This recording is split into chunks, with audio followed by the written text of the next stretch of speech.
ಅಗತ್ಯ ವಸ್ತುಗಳು ಮತ್ತು ಪೆಟ್ರೋಲಿಯಂ ಉತ್ಪನ್ನಗಳ ದರ ಏರಿಕೆಯನ್ನು ವಿರೋಧಿಸಿ ಪ್ರತಿಭಟನೆ ಆರಂಭಿಸಿರುವ ಕಾಂಗ್ರೆಸ್ ವಿಧಾನಸೌಧಕ್ಕೆ ಎತ್ತಿನ ಬಂಡಿ ಪ್ರಯಾಣವನ್ನು ಆರಂಭಿಸಿದ್ರು.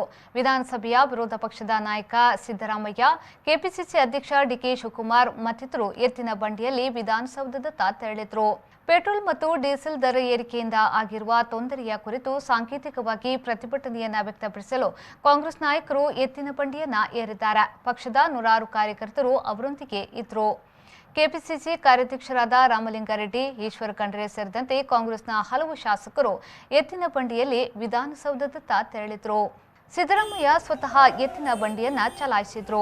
ವಿಧಾನ ಪರಿಷತ್ನ ವಿರೋಧ ಪಕ್ಷದ ನಾಯಕ ಎಸ್ಆರ್ ಪಾಟೀಲ್, ಶಾಸಕ ಎಂಬಿ ಪಾಟೀಲ್ ಅವರು ಜೊತೆಗಿದ್ರು. ಸದಾಶಿವನಗರದ ತಮ್ಮ ನಿವಾಸದಿಂದ ಎತ್ತಿನ ಬಂಡಿಯಲ್ಲಿ ಹೊರಡುವ ಮುನ್ನ ಸುದ್ದಿಗಾರರ ಜೊತೆ ಮಾತನಾಡಿದ ಶಿವಕುಮಾರ್ ಅವರು, ಬಿಜೆಪಿ ಸರ್ಕಾರ ದೇಶದ ಜನರ ಜೇಬಿಗೆ ಕೈ ಹಾಕಿ ದೋಚುತ್ತಿದೆ. ಪೆಟ್ರೋಲ್ ಮತ್ತು ಡೀಸೆಲ್ ದರ ಪ್ರತಿ ಲೀಟರ್ಗೆ 25 ಕಡಿಮೆ ಮಾಡಬೇಕು. ಎಲ್ಪಿಜಿ ಸಿಲಿಂಡರ್ ದರವನ್ನು ಕಡಿತ ಮಾಡಬೇಕೆಂದು ಆಗ್ರಹಿಸಿದರು.